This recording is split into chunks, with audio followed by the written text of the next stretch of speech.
راولاکوٹ پاکستان مسلم league نون Azad Kashmir youth wing کے صدر و کوآرڈینیٹر برائے وزیر اعظم آزاد کشمیر سردار راشد حنیف نے کہا ہے کہ ضلع پونچھ میں پارٹی کی ناکامی کے ذمہ دار سابق وزیر حکومت، سابق امیدوار مرکزی اسمبلی نائب صدر طاہر انور خان ہیں۔ طاہر انور خان نے نظریاتی کارکنان اور پڑھے لکھے نوجوانوں کا استحصال کیا۔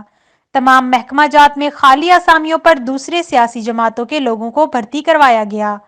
طاہر انور خان نے ان لوگوں کو ساتھ رکھا ہے جو سابق صدر ریاست سردار یعقوب خان کے دور میں سکیم خور ٹولہ کے نام سے جانے جاتے تھے۔ انہوں نے وزیر اعظم راجہ فاروق حیدر سے مطالبہ کیا ہے کہ فی الفور نوٹس لیں۔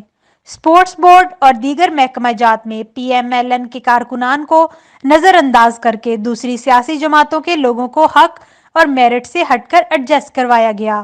ان خیالات کا اظہار انہوں نے یہاں پریس کانفرنس سے خطاب کرتے ہوئے کیا۔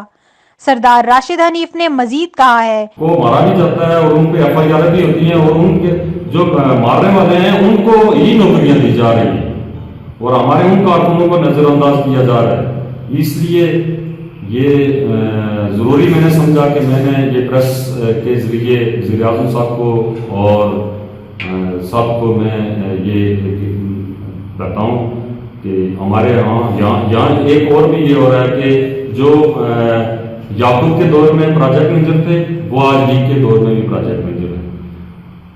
جو